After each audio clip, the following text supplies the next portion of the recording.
Walk into a cannabis dispensary today, and every single strain on that menu is a hybrid.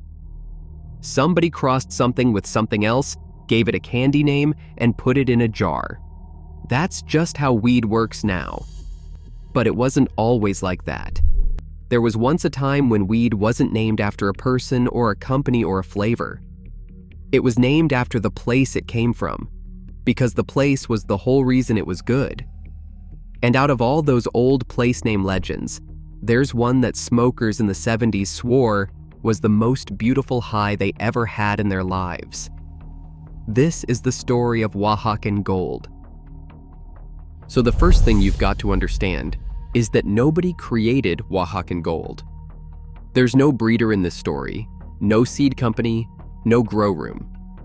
Oaxacan Gold is a land race, and that word gets thrown around a lot, so let me actually explain what it means.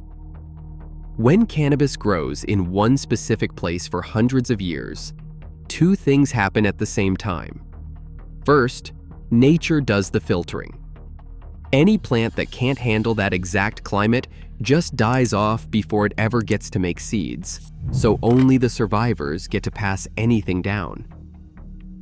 Secondly, the farmers living there are quietly picking favorites every single season. And before you ask, no, they aren't scientists, and no, they're not writing anything down like modern breeders do today. They just notice which plants finished before the weather turned, which ones smelled the best, which ones got the stickiest, and they save those seeds for next year. Do that over and over for a couple hundred years, and the plant slowly becomes a perfect match for that one exact spot on Earth. And you can't recreate it anywhere else, because nowhere else has that same combination of dirt, sun, altitude, and weather. And for Oaxacan Gold, that spot is the state of Oaxaca down in southern Mexico. Now, Oaxaca is a rugged, mountainous place dominated by a mountain range called the Sierra Madre del Sur, and it's full of these steep, isolated highland valleys. The cannabis grew way up in those hills, somewhere between about 4,000 and 9,000 feet above sea level. And that elevation is what shaped the whole plant. Since it's up that high in the mountain, the sun hits harder, and there's more of it. The days get hot, and the nights get cold, so the plant swings through a big temperature drop every 24 hours. It's also dry as a bone for a big chunk of the year, so the plant has to make it through long stretches with almost no water at all. And you can see every bit of that in the plant itself. It grew tall and lanky, with skinny little leaves and big gaps between the branches. The buds came out long and loose instead of tight and packed, which sounds like a bad thing until you know why. A tight, dense bud traps moisture inside it and rots from the middle out. A loose one lets air blow right through, so it dries out instead. That's this whole plant in a nutshell. Everything about it comes back to where it grew up, right down to how long it took to finish. Because this thing was in no rush at all. It flowers for months longer than anything we'd put up with today, and the reason is simple. That far south, there's no frost coming to kill it. Nothing was ever going to end its season early, so it never learned to hurry. Now here's something most people don't know about weed in Mexico. It's not native there at all. The Spanish brought it over in the 1500s, not as weed, but as hemp they used for making rope and such. So for a long stretch of Mexican history, it was just a boring industrial farm crop. But over the centuries, it slipped out of the rope fields and into ordinary Mexican life. Historians who've studied this, like Isaac Campos in his book on the subject, trace how everyday people started using it as medicine and how it spread throughout the population. And little by little, throughout all that growth in the community, it stopped belonging to the Spanish and started to become a Mexican plant with a Mexican name, called marijuana. But later on in 1920, Mexico actually decided to ban it nationwide, decades before the United States did. But a law written in Mexico City didn't mean much 8,000 feet up in the mountains, because those valleys were remote and hard to get to, and the families living up there had been growing what they grew for generations. So the crop just kept going, exactly like it always had, in the hands of the people who actually lived there. And those people matter to this story a lot, because Oaxaca is one of the most indigenous states in all of Mexico. It's home to the Zapotec, the Mixtec, and the Mazatec peoples, along with plenty of others. Now, I want to be careful and honest with you here, because you'll see people online claim this weed was some ancient sacred ceremonial plant. And the truth is messier than that. There is an old name that shows up in Spanish colonial records from the old Aztec language, and it translates to something like the most noble little children. It is described as a plant that people took during rituals.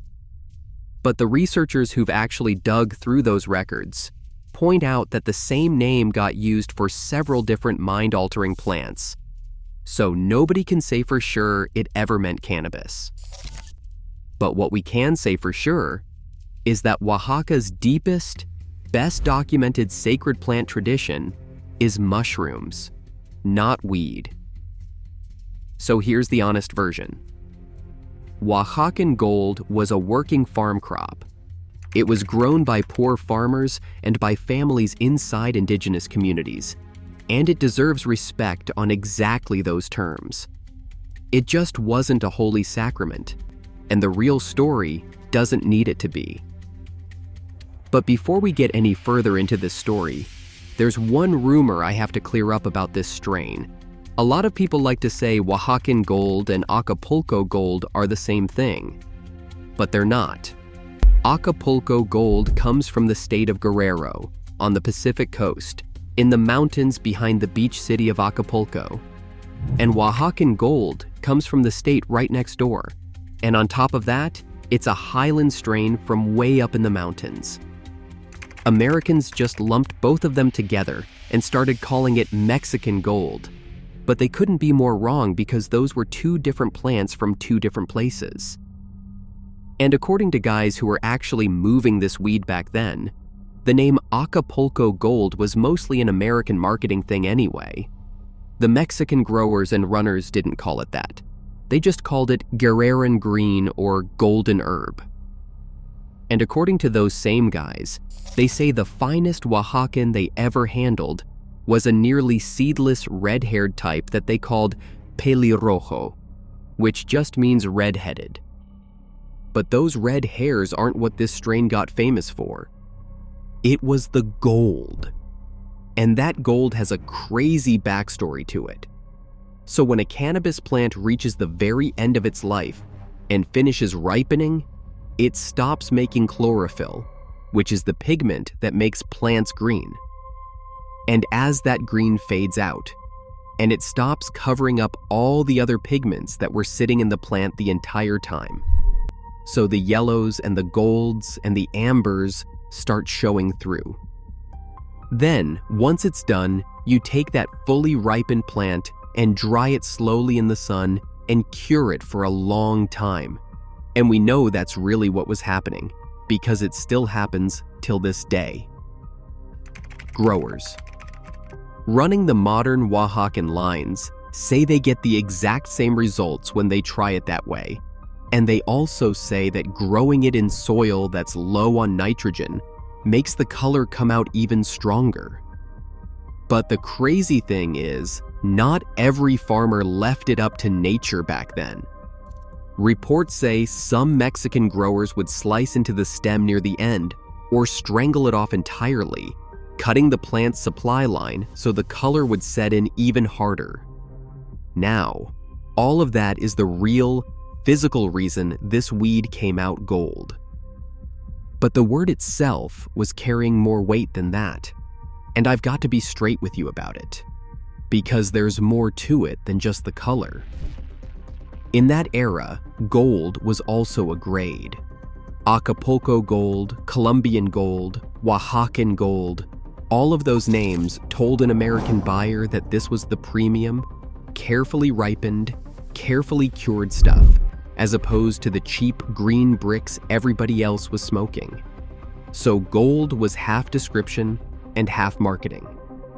But there may be more to it too, because at least one detailed account from that period argues that Oaxacan weed actually tended to come out green rather than gold, because Oaxaca is the most tropical and wettest of the Mexican growing regions, and that the really golden brown stuff was more typical of the drier states like Guerrero and Michoacan.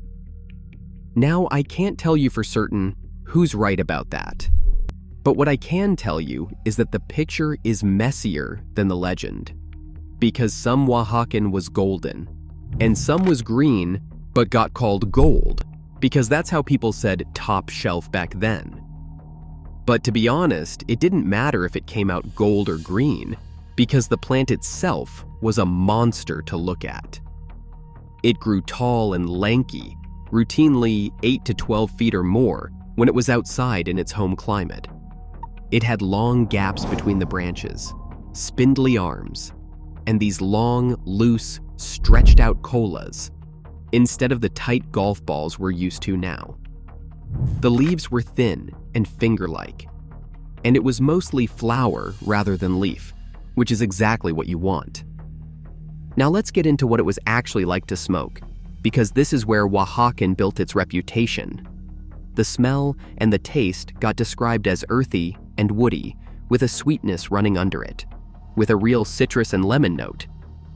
A lot of that citrus character comes down to terpenes, specifically limonene, which gives that bright lemon and orange smell, alongside myrcene for the earthy base and pinene for the piney, resinous edge underneath it all.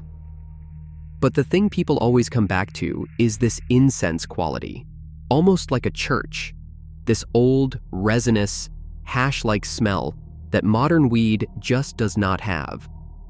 Some phenotypes leaned fruity, with berry or mango or tangerine in there, and some had an almost coffee-like depth. That whole combination of terpenes and cannabinoids working together is what researchers now call the entourage effect. The idea that it is never just one compound doing the work, it is all of them talking to each other. And Oaxacan Gold, as a pure, unmodified landrace, had that full conversation happening in a way that most modern hybrids have partially lost. But the high is why people still talk about it 50 years later. This was a pure cannabis sativa, as opposed to a cannabis indica, which is the short, squat, sedating species that Afghan genetics brought into the modern market, which really just wasn't really around back then, so there really wasn't any couch lock in the high. Instead, it came on as energetic, uplifting, and euphoric. It was intensely creative, and it lasted a long time. And more than any of the other legends of that era, Oaxacan got a reputation for being genuinely psychedelic. People described it as trippy and spiritual, the kind of high that changed the way things looked and felt rather than just relaxing you. One guy who has been keeping this seed line alive for over 45 years describes it as hitting you right in between the eyes and leaving you laughing for hours. So this wasn't just strong weed, it had a personality to it. Now I do have to be straight with you about the potency, because this is the part everybody gets wrong. You will see people say that 70s weed was garbage that tested at 1% THC. And that number is real, but the story behind it is not what people think. Almost all of those old figures come from a federal testing program that started up in 1972 at the University of Mississippi's Potency Monitoring Program and ran under contract with the federal government. And here's the problem with those early numbers. The samples they were testing were mostly old, badly stored Mexican weed that had been seized by police. That stuff sat around in evidence lockers for months, sometimes years, before anybody tested it, and THC breaks down over time when it is exposed to air, light, and heat. And on top of that, they were only testing a tiny number of seizures per year back then, sometimes fewer than 20, compared to over 1,000 a year now. So they were measuring old, compressed, seedy brickweed that had been degrading in a warehouse and calling that the average. Cannabis reform advocates and researchers have argued for decades that those numbers massively understate what fresh, premium, well-grown weed from that era actually delivered when you smoked it the week it came off the plant. So the honest answer is, nobody can tell you what real Oaxacan Gold tested at, because nobody ever tested it properly. What we do know is that it was clearly premium, and that its power came from the quality and the character of the high, not from a number on a label. For what it's worth, modern recreations usually land somewhere in the teens, with the more hybridized versions reaching the low 20s. But the real story with Oaxacan was never about strength. It was about patience. This plant took 12 to 16 weeks just to flower, and some of them wanted closer to 20, and that's after months of growing before flowering even begins. To put that in perspective, most weed today is done flowering in about 8 weeks. So you're looking at a plant that takes roughly twice as long as anything on a shelf right now. So let's talk about how it took over America. Through the late 60s and the 70s, these imported landraces became the first real brand names weed ever had.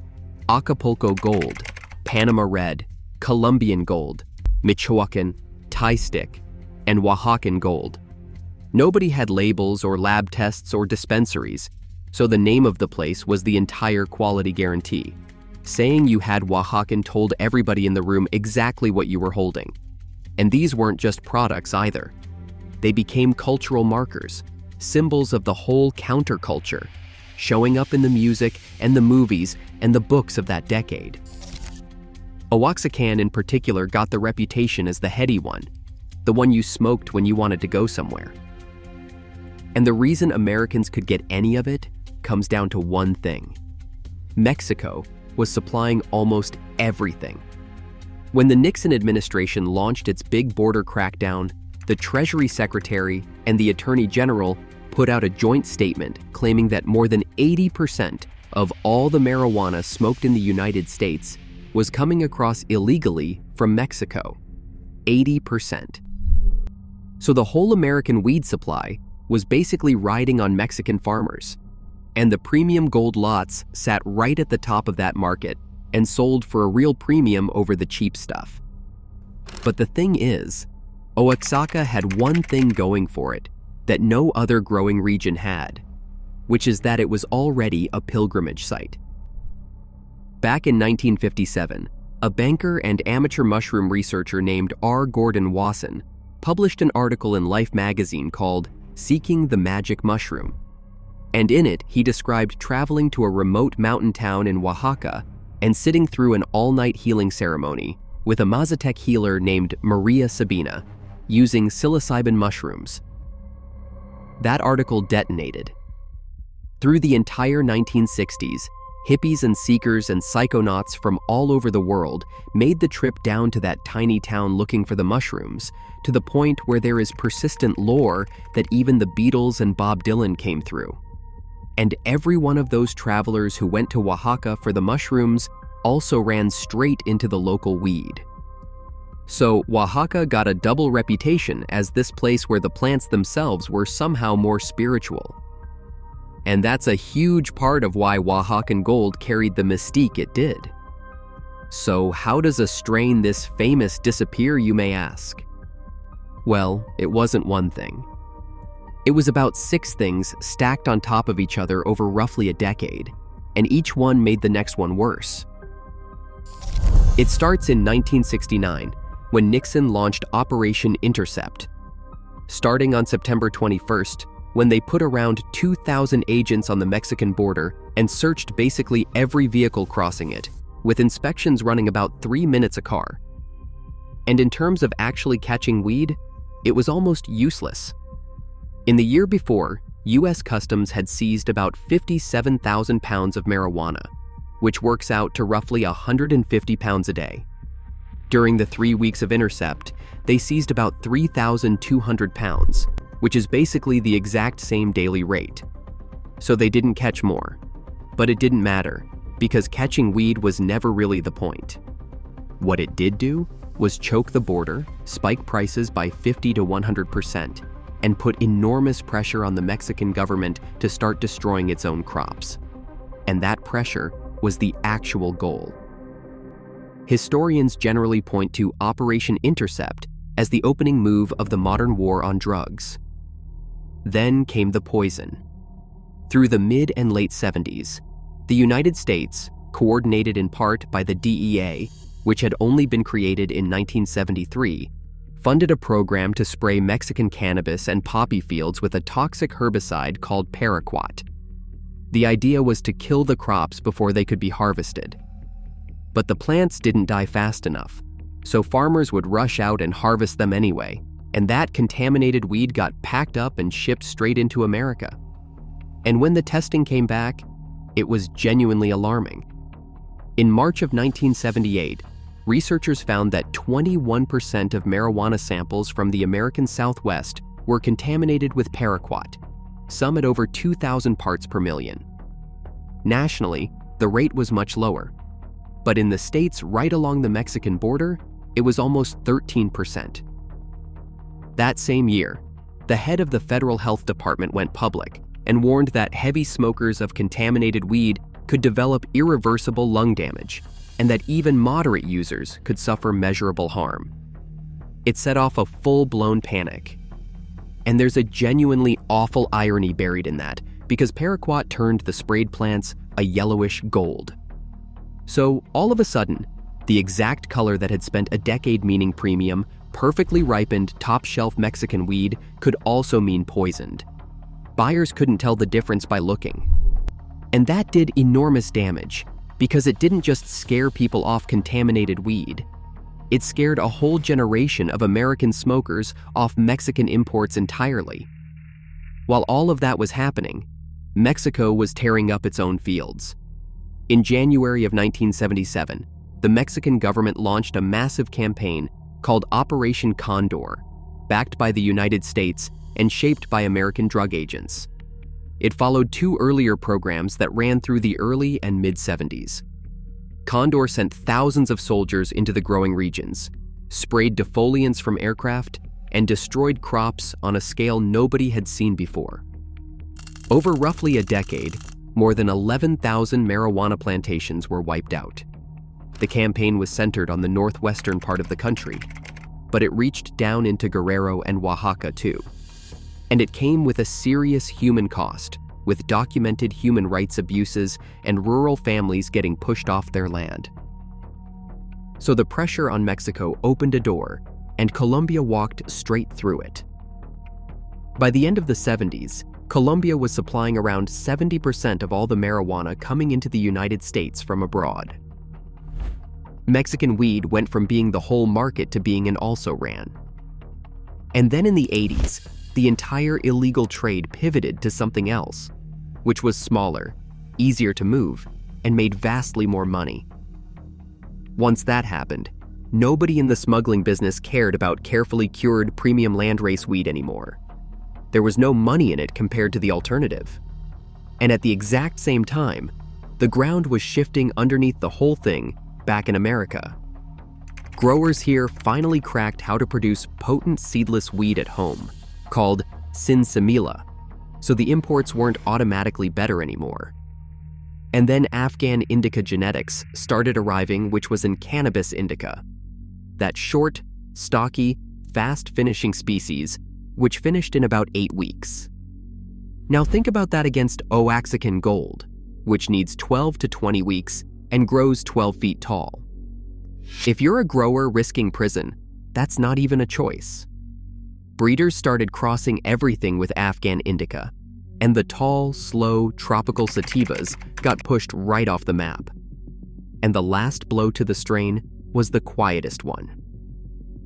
As one of the most respected researchers in cannabis has explained, the moment land races became items of trade, they started dying.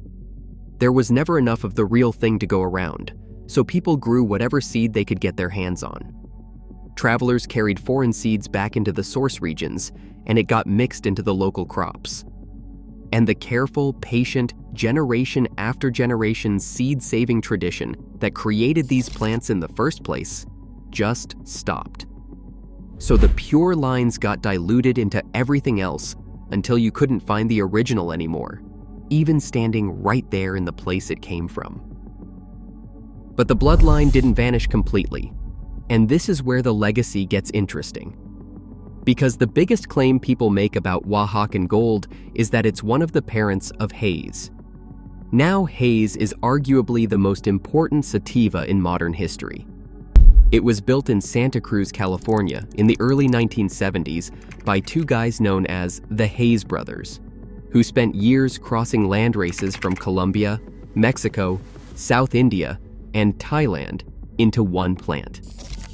Later, breeders like Neville Schoenmakers at the Seed Bank in the Netherlands and Sam the Skunkman got hold of that material and spread it through the European cannabis breeding scene, which is how haze became the backbone of the entire modern sativa world, giving us strains like Super Silver Haze, Neville's Haze, Amnesia Haze, and Jack Herer.